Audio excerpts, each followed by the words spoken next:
All right, good afternoon, everybody. My name is Kimberly Gallo. I'm the Library Media Specialist at Pike County High School in Brundage, Alabama.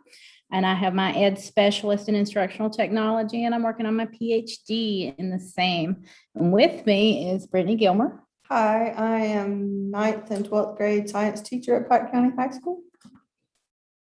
And she probably has, in some respects, she has more experience with the whole crisis teaching bit than I do, just because she was teaching and I was the librarian. So, but this session is Getting Off Survivor Island Teacher Edition, or How to Transition Away from Crisis Teaching.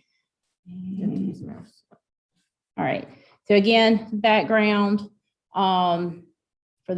Just to throw in again, I was a library media specialist, and for the 2021 year, I was really an impromptu IT specialist, because at our school, I was not allowed to check out books, and every time somebody had an issue, it was called the librarian. And I made sure I put that Ms. Gilmer was our senior sponsor, because I had to figure out how to get senior information, dates and responses and stuff out to seniors who were not physically on our campus. So we started off about 60% virtual and 40% still traditional face-to-face. And then we had a 3-week period in January where we had so many teachers and students who were either positive or quarantined or whatever that we all went home. Well, all the kids went home. We still had to show up at the building. But I do want to point out again that we are both high school. So your experience in elementary school is kind of foreign to us if you're an elementary school teacher.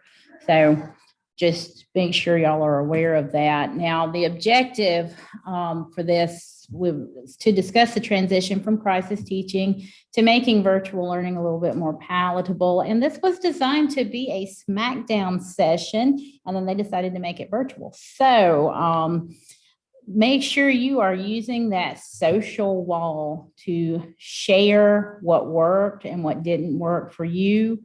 Because that's generally what a smackdown session is. The presenter is really the facilitator, and we start off and explain what the objectives are, explain the goals, give some background, and then everybody participates by sharing their own thoughts, tips, tricks, whatever. So again, feel free to jump in that social wall.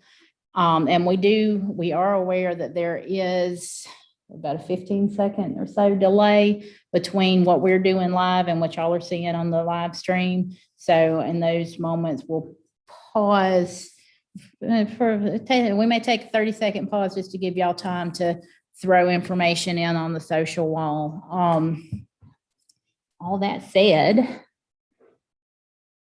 let's first discuss, is it emergency teaching or is it crisis teaching? So from the time that we shut down in March of 2020 until the end of the 2019-2020 school year, that was emergency teaching. It was a short-term transition to a different mode of learning, and it was quickly set up to fill that sudden gap in our educational process. And what emergency teaching looked like really varied across the state, because I know there were some school systems that kept going that already had some kind of virtual plan in place and sent their students home and said, okay, you're going to log into this program and you're going to do this and this and this. And I know, like, we had students who were college students, and they transitioned fairly well, the colleges, to all online learning. And then access courses, of course, were already all online. So those continued as close to normal as possible. But in our case, and some of the school systems around us, it was packets, massive packets of worksheets and whatever else we could find to get together and print. And then students had to come and pick it up and return it. I think we did 2 rounds of packets. For some classes, yeah. For some of the classes, some of them only had 1. I know in the one local to me school system, they actually had the bus drivers go out to each house and where they would pick up kids. They took all those packets that their schools made and dropped them off at the kids' houses. So if you couldn't go and pick it up yourself, they still had a way to get them to you. And then they came back and we're all at the house. So did they get graded? Did they not get graded? And then you have that blanket. If they were in good standing at the end of March, they passed. And if they weren't in good standing at the end of March, what can you do to get them there? And I know for our senior class, there was a lot of phone calls to students and parents. What can you do to get up here and get some work and get your grade where it needs to be? I know I called a couple of my access students, and you got to get it up. You have to finish this course. You have to finish this so that you can graduate the way that you want to graduate. So in that March to June time span, we just really didn't know where to turn, what to do. We were just completely blindsided by this whole shutting down thing. And then this past school year, we were more in crisis teaching mode. A lot of us felt like we had no preparation time and we were doing what I call pantsing. I'll talk about that. So the little to no prep time, we came back, most of us were in a brand new system of learning, whether it was Schoology or Google Classrooms, or what was the one you said? PLP. Schools PLP. So learning management system, totally online. And we had to transition how we thought about teaching, because we're used to handing them a textbook, giving them worksheets. Let's watch this video. Let's do this. Even things like the science lab. Well, you can't do a science lab anymore because they can't work together. They can't all touch the same things. I wasn't able to check out books, but we still made independent reading a requirement in the English classrooms. Teachers weren't supposed to have, for our system, weren't supposed to have a classroom library. And then if you can't let them handle all these things that they might pass around, they can't, it makes giving out worksheets difficult. And then if one of them happens to have the virus and they did a worksheet, and then you take that worksheet and you take it home, are you in danger of getting that virus? There were just so many unanswered questions. So we went to those online learning management systems. We shifted to more online learning, which means using more digital tools and equipment and things that many of us are just not used to using, and we're not really ready or willing. Some were definitely not ready or willing to use. And then we had to deal with the realization that our students don't know as much about technology as we think they do. And how do you troubleshoot technology issues over the phone or over a chat or through email? Or in our case, some of our kids couldn't figure out how to access their email. So what way can we show them how they can communicate with us if they can't physically be there in front of us, so that we can help them learn to do what they need to be able to do? And then, a lot of teachers, if you look at the research on self-efficacy for teachers with technology, most teachers feel like they are very proficient with technology, but you ask what they're proficient with: email, internet, email, internet, word processing programs, and presentation software like PowerPoint. And that usually sums up what the majority of teachers feel comfortable with. And once you get outside that scope, a lot of teachers are lost. Okay, so we had to learn about stuff that we hadn't had to deal with before, and we had to then be able to turn around and teach our students, or find a way to teach our students how to use that technology. And so I think of a lot of teachers that I know felt like it really slowed the learning process down. Yeah. I know, fortunately for our school, we were given 3 or 4 days where we had turnaround training on Schoology. So we had several teachers that got trained, they came back and they taught us all how to use Schoology. Now I've talked to colleagues in the science field and they're like, we had absolutely no training. We were just said, here's the new system, get in there and do it. So if I were told that and I had to figure it out, I mean, because now I'm trying to figure out how to use the system, plus trying to figure out how to teach my science courses through this system. That's, yeah, I'm not going to be able to get everything done. That's going to put more stress on me, which is not going to make me a very good teacher. Because if I'm stressed, then how can I efficiently do my job? And there's a lot of the students who complained, not to those teachers directly, although some of them were bold, but they felt like that because even if they were face-to-face, a lot of the learning was still happening online because everybody needs to be on the same pace, whether they're face-to-face or not. And we're going to change if they're not face-to-face and they only need to be on the computer for this amount of time for your class. So don't give them huge amounts and tons of work. So I know there were a couple who definitely felt like they weren't being taught because what the classroom looked like and what instruction looked like was so completely different this year. Oh yeah, there were times where I felt like I wasn't actually a teacher because I wasn't standing up in front of this class and teaching, but I was pulling in the resources. I was using different things. And I think we're gonna get to this in a little bit, so maybe I need to hush for a minute, but I still had to find the information for them to get. So.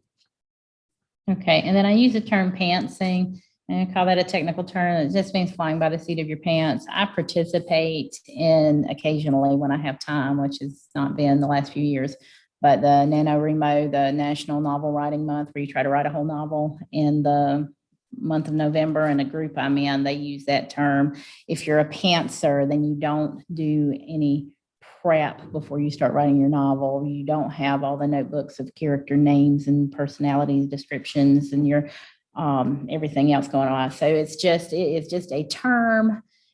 Pantsing and being a pantser is just, you don't have much of a plan. Maybe you have a little one, but it's not much of one, or you don't have one at all, and you're just kind of going day to day. And that's crisis mentality there. I just need to survive this moment. As long as I can get through today, I'll worry about tomorrow. And that's where a lot of us have been. I mean, some of us still had incredibly detailed plans and everything was as close to perfect as perfect could be. But a lot of us, and between having to learn the new technology and having to deal with kids, how do you motivate a kid to work who's not sitting in front of you, that you cannot put your hands on every day? And even then, I know we had students who were sitting in front of us every day who never did anything. And then we're a week before graduation. When I graduate next week, you haven't turned anything in all year. How are you planning on graduating? Okay. And lots. I heard lots of comments like that, whether it was seniors who thought they were about to graduate or juniors talking about when they graduate next year and they've got F's across the board because they haven't been participating. Even, seventh and eighth grade. And there were some of our seniors who felt that it was okay that they didn't work because last year they just let everybody graduate. And it's like, no, they didn't just let everybody graduate. They still had to do work. They still had to get everything together and show effort and show that they had learned something before they were allowed to graduate. And they didn't get a pass, and you're not getting a pass either just because this year was different. So lots of things that we had to fight this year. So here's some questions that we're going to talk about. And it's going to give them to you in rapid succession. And then we're going to stop at each question and talk about it individually. And this is, great for a place where you would give your answers to these questions. Okay. So what saved you during the year for your plans? How did you handle communication with students who were not physically present? How did you handle students' technology issues? Because we know there were plenty. How did you balance, if you did this, teaching a hybrid class where you had some students who were at home and some students who were face-to-face with you? And in some cases, maybe you didn't have that all at once, but maybe you had, like we had, each teacher had at least one class that was virtual and all the kids were at home, and two classes that were face-to-face. Some of them had more than two classes, but mostly they would take, and they had a mega class that was virtual where there was 30 or 40 or 50. I think one teacher second term had 52 in one of his classes, and it's not PE. So if you've got 52 and 10 are here and the other 42 are sitting at the house, how'd you deal with that? Or if you're dealing with multiple classes, if some of them are face-to-face and some of them are virtual, but they're all the same class, like all biology or all English 10 or whatever, how are you dealing with that? And then kind of to piggyback with that one, is how did you keep the virtual and the in-person classes all in the same place, all at the same pace? Okay, so first, again, what saved you this year in your planning? What are the tips and the tricks that helped you keep your sanity, helped you keep your organization, things like that? You want me to talk now? Yeah, I want you to talk now. You were in the classroom. Yes, I was in the classroom. So one of the things is we were allowed to use the franchise software, which is the Access. They had done a very good job with the science content. So I actually used their scheduling, what's that called? You do unit 1 this time, unit 2 this Like week. modules.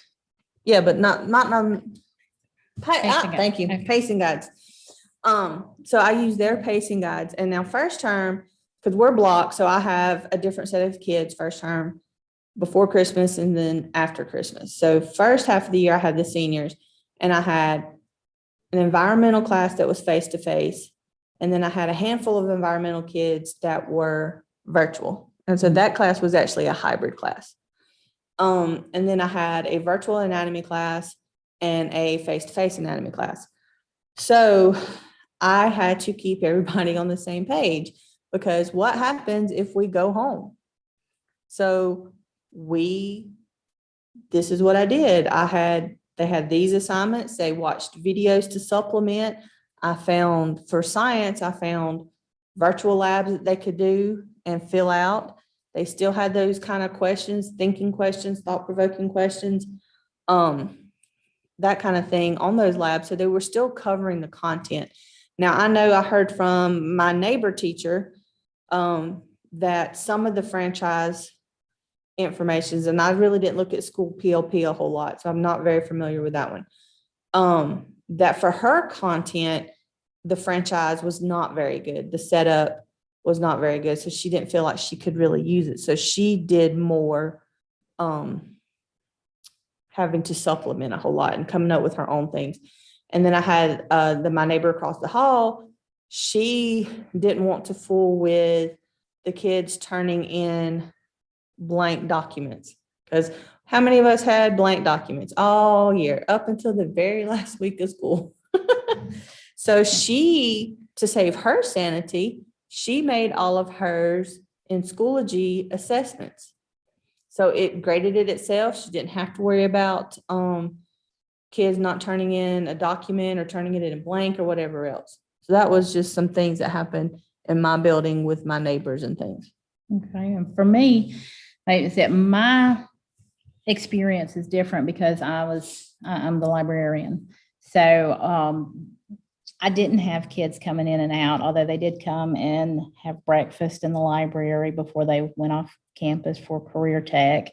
I did have kids in, although first semester I only had one student.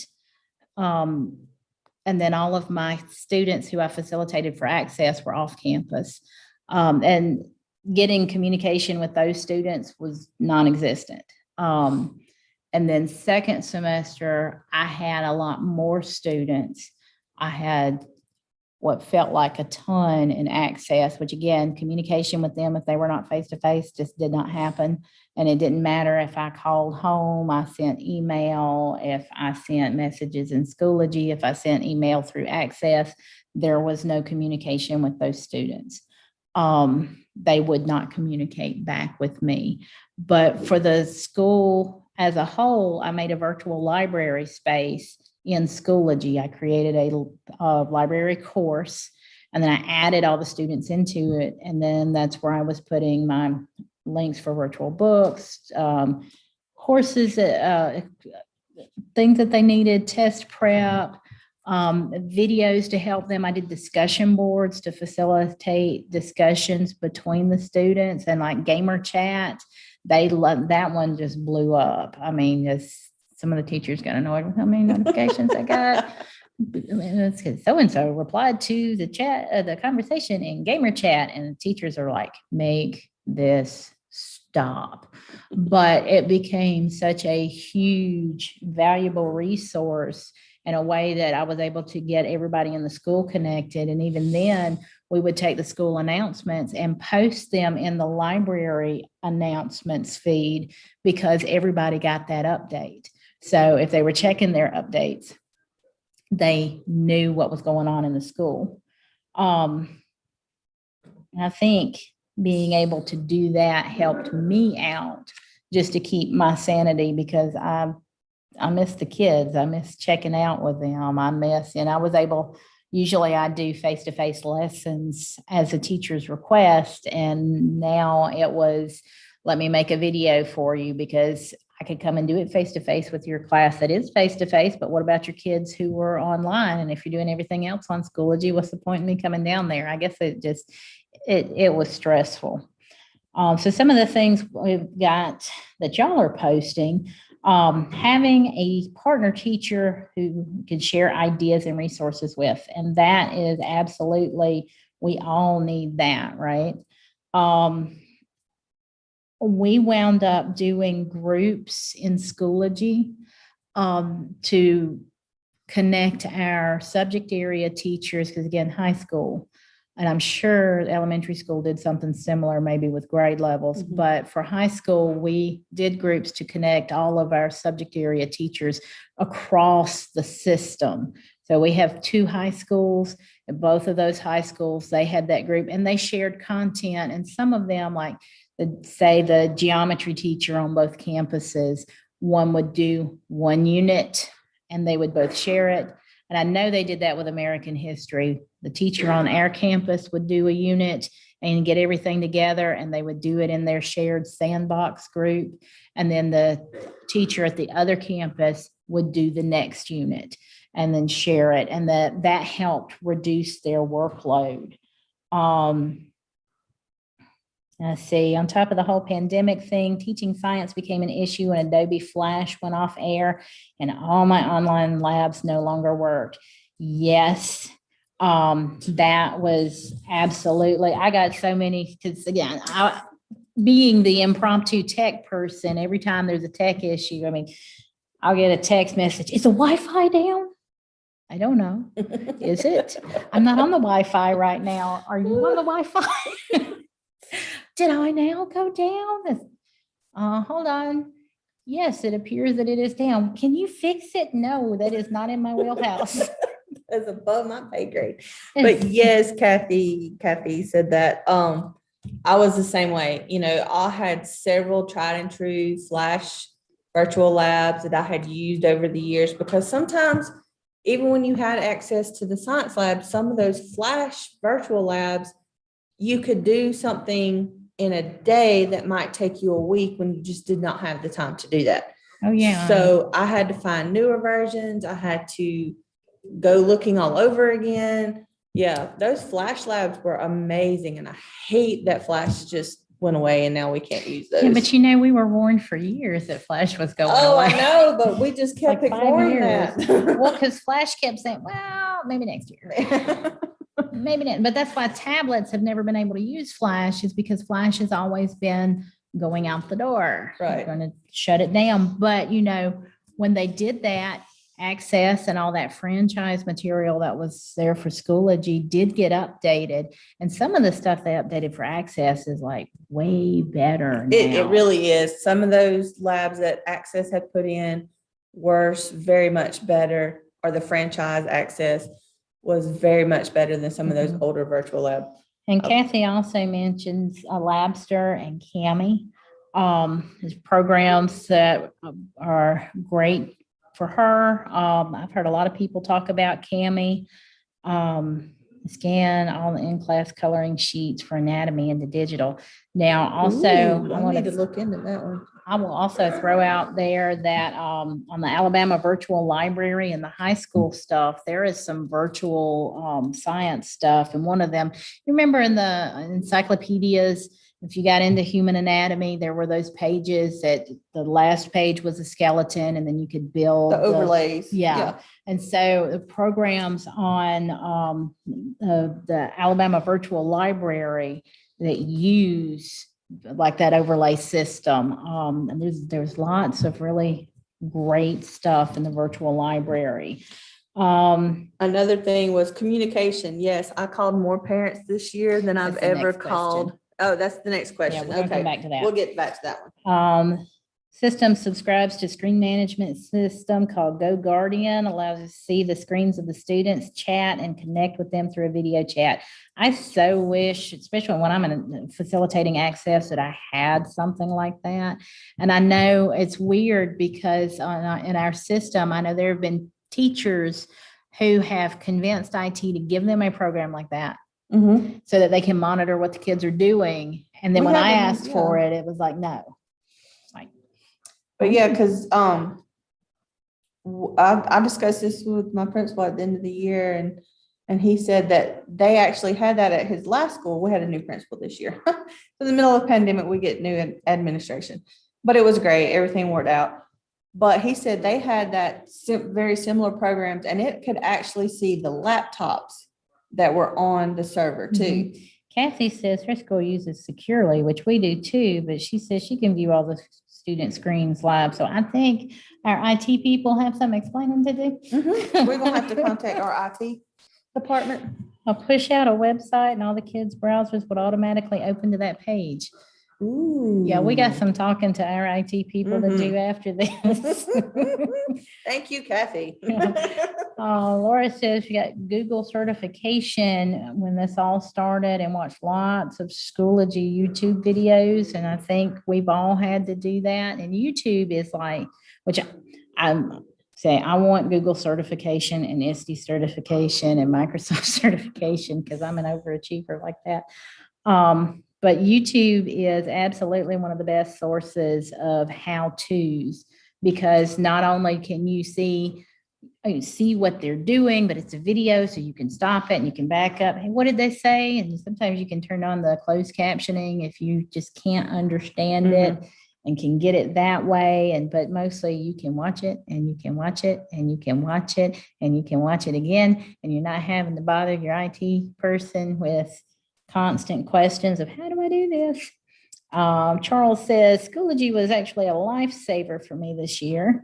I used it whether it was teaching virtually or face-to-face, which we did too. Being able to upload all the resources like anchor charts, videos, graphics, etc., kept me on track, taught all of my students to follow the pattern I set up at the beginning of the year and did not sway from that pattern. That's great because now, some of our students are a little resistant to teaching about we want to do it this time, this way, every time. Well, I think first term, because we were learning Schoology and we're like, okay, go do now, because the kids are coming in like 5 days, right? So after going through first term, our admin had looked at everybody's classes. And so when we came back in January, we had some virtual training, and we had to everybody set up Schoology very similarly. So like for me, I had unit folders. So we did unit 1 and everything was put in that folder that went with unit 1. And then within that unit folder, I had everyday folders. So whatever we did Monday on the 12th was in that folder. And then the next day, and I listed on that folder because you could put it up and put what exactly is in that folder. So that's the way I did mine. And then, so when we came back in January, admin said, okay, you need to have this at the top, this at the top, and then you can do your folders kind of however you want to, as long as you've got what's in there listed to the kids. So it made it very much easier. Very much easier. That's not correct grammar, is it? I'm not an English major. It's not screaming over here. So my kids would come ask me, especially second term, when I had my 9th grade biology kids, oh, where's this one? Where's this at? Can you help me find this? I said, okay, so it was photosynthesis or whatever. So I was like, okay, this is this unit. So open that unit up and then look at the folders. It tells you what's in there. So this is this one. Okay, it's from this day because it's right there on there and it told them exactly what to do. So for me and for my students, I felt like that was the best way to do it. Mm-hmm. And I think a lot of people kind of did that because there were some early on that the kids were having problems figuring out where stuff was on the certain teachers' pages and things. So I think when we came back in January as a group, because this year we learned the whole year. I mean, as teachers, we learned something new the whole year.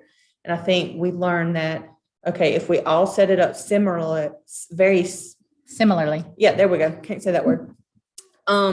Then there's less confusion with the kids because what I'm doing in my class is going to be very similar to what they're doing in their next class and in their next class. And the similarities, I know we're all individuals and we're all like, we need to do it. I want to do this my way. But sometimes the similarities help, just like schools who have a set of school rules that is posted in every classroom, and every classroom starts with those. Your teacher may add something individually, but these rules, or schools that they have the kids do the headers on the papers the same way, name, class, date, or whatever, and it's on the same side of the page. Those kids seem to function better. So then Leslie says she taught lower elementary and had 15 in class and 10 at home. Out of the 10 at home, only 3 were faithfully attending virtually with sporadic appearances by the others, which at least they did appear. So this one's leading into the next one thing. Is it communication? Communication? Yeah. Okay.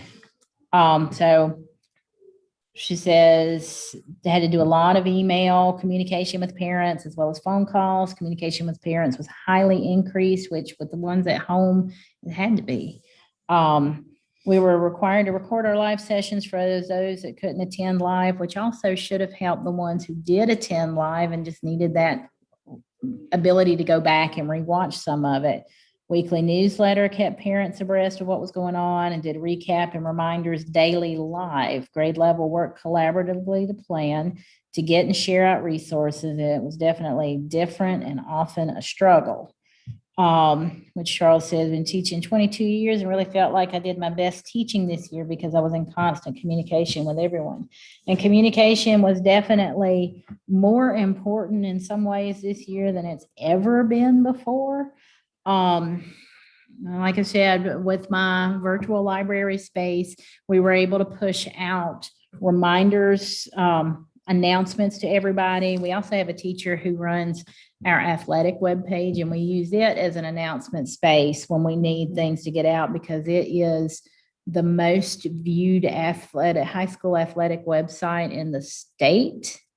And it's in like the top 25 for the country, which is just weird because we're not a big school. We're 3A. Yeah. But our community checks that page religiously And because so, they want to know what's going on, because we do let them know what's going on at the school. So it's not just for athletics. I mean, they are checking it for athletics, like when's the football game, where's the next one. And she, the one that runs that, takes pictures of everything. everything. So An integral to the yearbook. and so and so she is constantly putting those pictures up there. So the kids want to see their pictures of them playing in the game. The parents want to see it. So our page, our athletic page, does get visited all the time. Yeah, we see, like Charles mentioned, Remind 101, which I think everybody uses, Remind or Blooms or Band. WhatsApp, several of them. And then GroupMe. GroupMe is another one that a lot of them use. It's depending on what kind of group you have. Then phone calls, texting, email. Now, I did my best to not call anybody on my personal cell phone, because when I went home, that's my time. But I know everybody else was, which I didn't have in-person kids. And as far as my access students went, I just had this one that I called the parent, and I more or less got blessed out, because the thing that parent said to me that I will never forget is, we should not offer classes that we don't have a teacher to teach, because my child learns better face-to-face with a teacher. So why is your child at home and virtual right now when that was an option? Why is it that she seems to be doing well with all of her virtual classes except this one? Oh yeah. So, and some other people have said, like, Google Meets, Zoom conferences. All those. Facebook daily. That might be good. And then the Google conference Voice works well. Yeah, that's one you can make phone calls and they don't get your phone number. Okay, yeah, because like Miss Library Specialist over here had a phone in the library that she could use, and the rest of us are all making phone calls on our cell phones. And then I would have parents, hey, is this your number? Can I save it? Yes, ma'am, you can. But they were really good about not calling me or something, but they might text. And there was one thing too. I know we all handled communication. We all were calling parents constantly this year. But one of the things that I did personally was, if it was not an emergency, it would wait till tomorrow.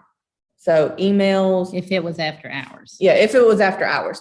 So when I got home, that was my time. So Schoology messages, emails, text messages from kids or parents. If it was not a dire thing that had to be answered right then, it would wait till tomorrow. Because, that's my job. Tomorrow is my job.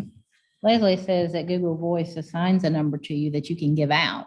Oh, wow. So you're not having to give your personal number out. Thank you for that information. That's great to know. This is why we do smackdowns, because y'all sometimes have better ideas than we do. Right?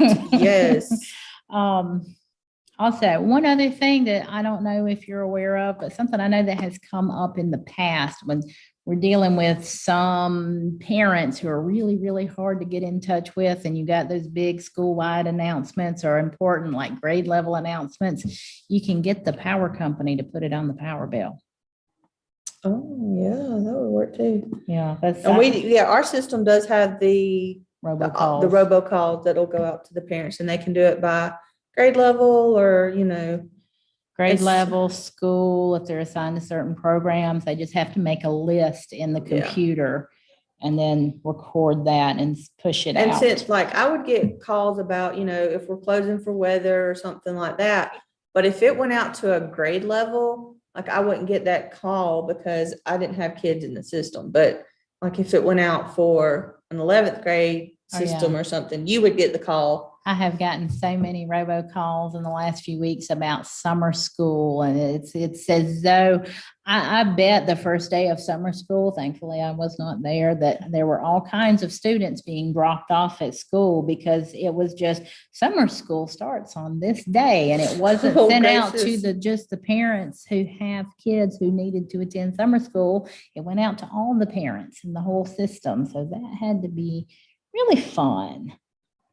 Yeah, definitely check with your local power company. Utilities, they might do it too, but sometimes they will put those messages. And it's just another way. It's something that I know we've done, like when we had grad exam coming up, when we did that, or any kind of big testing, they'd put the testing dates on it. And it was just a community resource. So definitely check with those companies about that. So it definitely has to be something that is a month or two out to put, Yeah, It but can't be something that's know- happening next week. Yeah, like graduation is coming up. Yeah, just those things, those big things. How did you handle the tech issues? Now, we took with our students which first off, the first thing they did was they hired a person whose sole job was to answer the phone and help out and do tech support for the system for those kids who were at home and having problems, because we rented out laptops.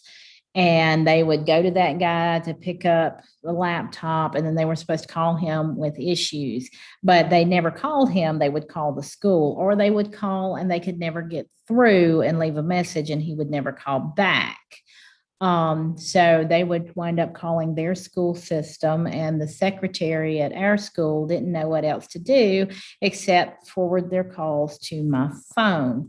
And so I would be tethered to my desk because I was changing passwords all day. I was creating videos to show them how to do certain things. I'm on the phone walking them through. And it is really, really hard sometimes to troubleshoot somebody's problem when you can't see what they see.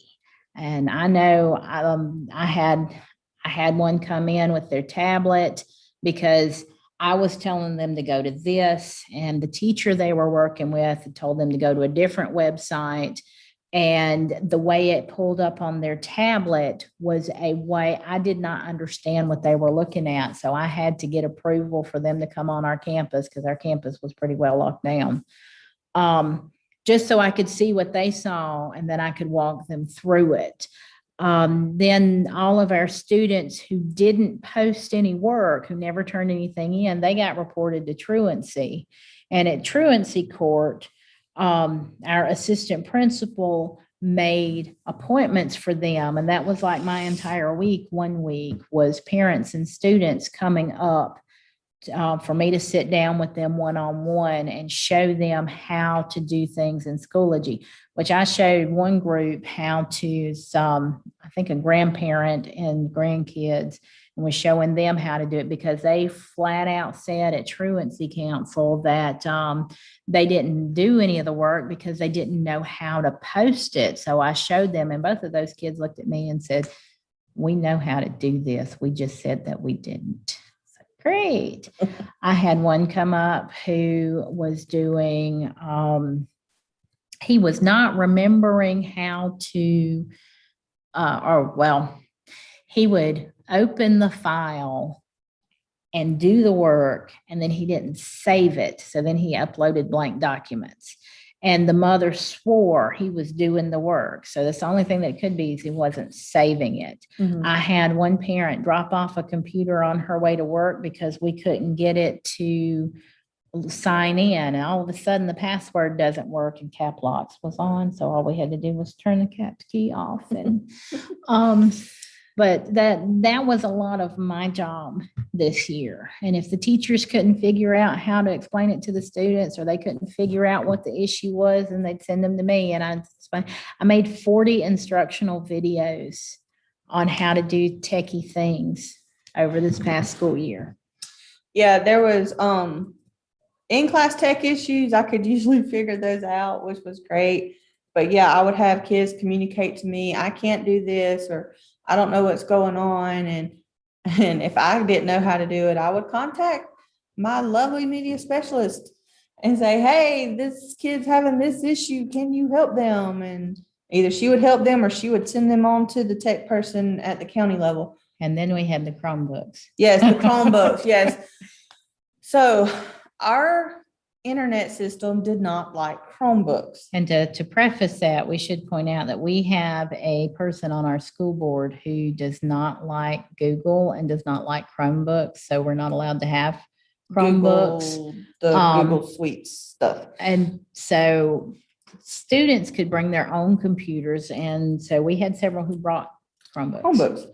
So there was one kid, super smart kid, and unfortunately he just graduated. So We don't know what we're going to do I don't know next what we're year. gonna do because but a kid would say, "Hey, this is not connecting." I would try to connect it, and then I would stop when it would connect. When I try to connect it, I'd say, "Well, is this a Chromebook?" And they would say, "Yes." And I said, "Okay, hold on.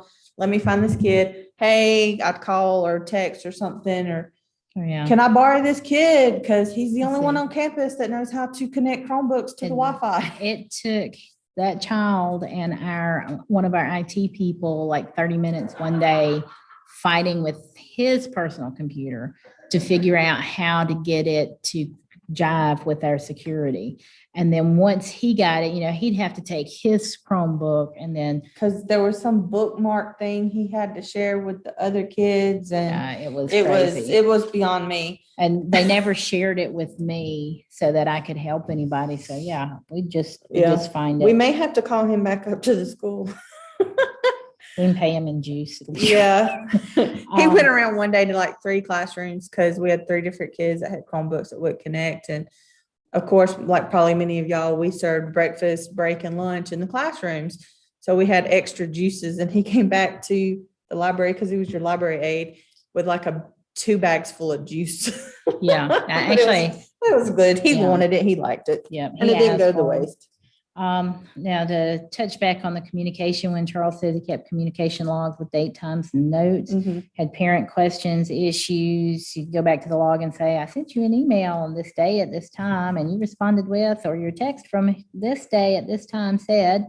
So, and Leslie says they're required to report parent contact each quarter. We had to do a shared, Excel file. sheet. We had to put it, we use Office 365. So it went in our OneDrive and we had to share it with our admin. And just like we had our special education note sheets, they also went in our OneDrive and was shared with our SPED teachers so that if they were having issues or, we've done this, we need that, here's how they're doing in the course. And that way they were able to have quick access to it and they could go to that shared folder and find it very quickly. Yeah. So if say mom called up and said, well, I have never heard from Miss Gilmer this whole time, they could actually open up in their OneDrive my communication log because it was shared with them.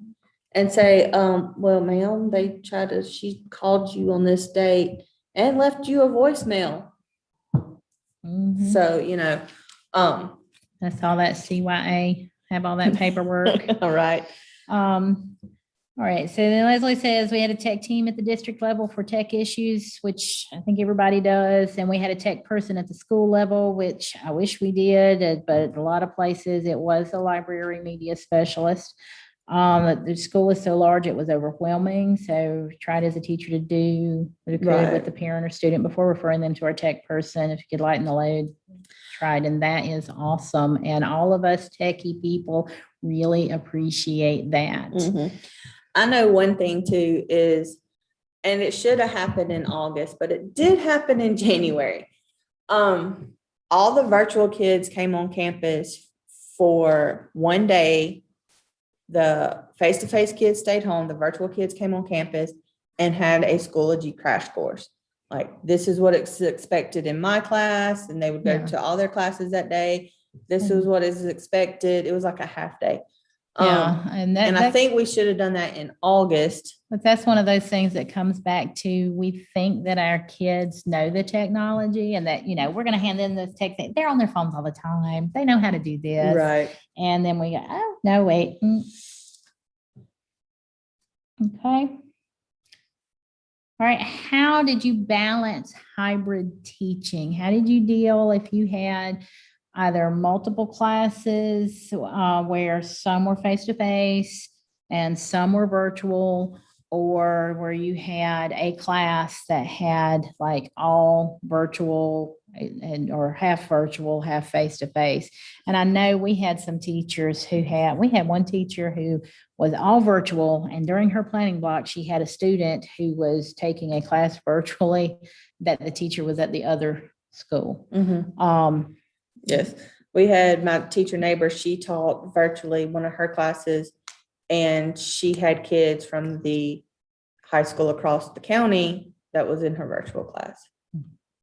So we did have some of those. And I think that might have been more difficult than just having our kids. And we kind of touched on this. Charles said it earlier too, and I think I've said it. Schoology. I put everything in Schoology. All their work for face-to-face or virtual was in Schoology, and we had the same pacing whether you were face-to-face or virtual. And there were days where I would say, okay, today's a catch-up day. So let's kind of try to make sure everybody's still on the same page. So I kind of worked those in, and I think several of the teachers worked those catch-up days in.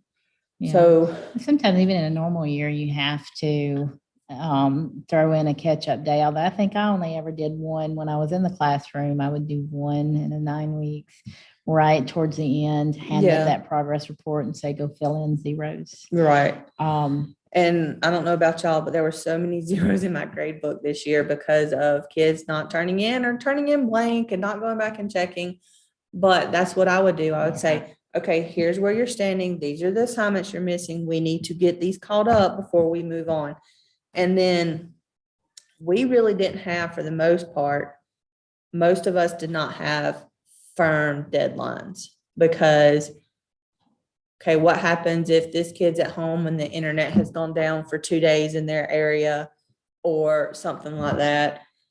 So, but the very last 9 weeks, I had more firm deadlines, and I finally started taking off late credit because they would turn everything in the last week of the 9 weeks. And that's something. I teach a course at the University of Alabama that is 100% online, and I'm what I call deadline flexible.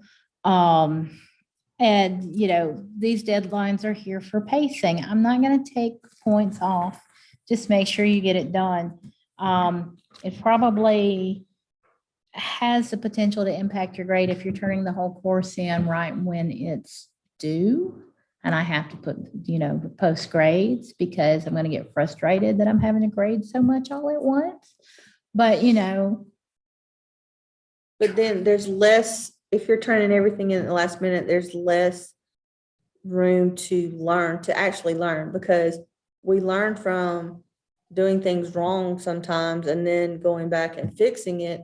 So if you don't have time to go back and fix it, well, now your grade because you've waited to the last minute, because none of us procrastinate, right? Yeah, never. We totally were not up putting this slideshow together at midnight last night. So yes, Laura says using slides, using Schoology and face-to-face. Yeah, for me to save my sanity. Now, there were some teachers that they had kids or their classes at different points. I could not do that. That was my personal thing. I had to have all my kids at the same place. And say, I know you had that at least one student who was the overachiever, who's like, if you put all the work for the week, she did it that day, and it's like, now I'm bored. Mm-hmm. I never opened my folders. Now, there were some teachers that would open their folders for the whole week, and I was not that teacher. I only opened my daily folders that day. Now, they could go back to the previous days or weeks, but they could not go ahead because, I think I know who you're talking about. I'm sure you know who I'm talking about. Because and then they're sitting there with nothing else to do, and they're bored, and that's when you get troublemakers. Not that this child is a troublemaker, but no, she's not. But I know, seems like some of y'all did the last week was mostly catch up with some study for the final, and she had nothing to do in any of her classes. She was exempt from her finals, and she had all her work done. So, yeah. And then they're like, yes, she still has to come every day. Why? There's nothing for her to do, and she's bored. She has to be at school. Yeah, well, and then one thing that I did like about doing the virtual bit was just as kids who got sick, and I mean, normal flu, cold, doctor's appointment, whatever, they still had access to everything. Although it kind of got me because the one access student I had was like, oh, I was absent the other day because I had a doctor's appointment. So, honey, you're virtual. If you didn't just tell us, we wouldn't know. So, all right. Kat, how did you keep everyone on pace? And again, that kind of piggybacks with everything and just doing what you got to do. And I see Charles said that catch-up days were definitely a must, and use strange days like B-Day Fridays or the day before a long weekend. And there's about 4 minutes left. Does anyone have any other questions, concerns, something else they would like to bring up? I'm kind of halfway pause at least for that. All right. Leslie says, in later quarters this year, would post on the main homeroom page in Schoology what assignments were past due and who hadn't done it. Parents responded better to that than individually emailing or calling them about their child's grades. So who posted it where everybody could see who hadn't done it? Which I guess, you know, some of them would be like super embarrassed. Yeah. Yeah. That would definitely, I would not want my name up there. So maybe that was definitely some encouragement to get some of those kids to get their work done. And Charles says daily folders were scheduled to open at 8 a.m. every day. Didn't have subs this year either. Oh God, we did not have subs. Let's not get on the whole sub issue. That's a whole nother lesson. If they had to be out, if you had to be out, students knew to open up the daily folder after 8 and get started on the daily instructions and work. That's good though. Having them trained is great. Mine had gotten trained after the first couple of weeks. They knew if I wasn't there, they knew their work was in Schoology. They knew what time to clean, because we had to spray our technology down and put it back up after every class. Spray the desk, sanitize everything. Had to be sanitized. Everything had to be sanitized. So they knew whose job that was. They knew what time to do that. They knew when they were supposed to leave the classroom, all that stuff. So yeah, getting them trained makes our lives so much easier. It does. And sometimes that's what has to be done, regardless of if we're face-to-face or virtual or what have you. So, so we've spent some time going over the questions, all these questions, and how each of us would answer them. And so now it's just kind of, we've got to learn from what happened last year, what worked, what didn't work. And, you know, sometimes what worked for you did not work for me and vice versa. Mm-hmm. And go in. I think this year we've definitely got it. I know some of us there will still be some virtual options. Mm-hmm. They're definitely. I think our system has already put it out. Like you can sign up for virtual homeschool option. But I think I believe there's actually going to be a person that is in charge of all that, and not like we did this year. Well, prior to this year, we had a virtual option and they took access courses. But after this past year, there will be teachers who have virtual classes, and we'll keep doing what they've done this year and just do it with all these kids whose parents would rather they were homeschooled. And some of them, you know, some of them, this worked. Our seniors, when they recalled our seniors right after Christmas break, mm-hmm. they were all angry because I was doing well. Why do I have to come back? And I'm like, you know why you had to come back? It's called standardized testing. You had to be here for that. Well, that and some of their classmates were not doing well, and we wanted to make sure our seniors graduated, so they all had to come back first. Yeah, no, it's because that ACT work keys came first. I'm telling you. Yeah. Because when everybody else came back, the next thing that was happening was all of them had to do standardized testing. I guarantee that's fine. We did it. They came in like the way they did. Okay, well, it is 1:15 and we have enjoyed interacting with you. Appreciate the participation. I think the social wall stays up. So, you can Continue still posting and talking to each other and sharing. asking questions, and we'll try to come back and answer some more. I hope y'all got something good out of this. I learned something, so, Oh, yeah. score. But y'all have a great rest of the day and enjoy the rest of the conference.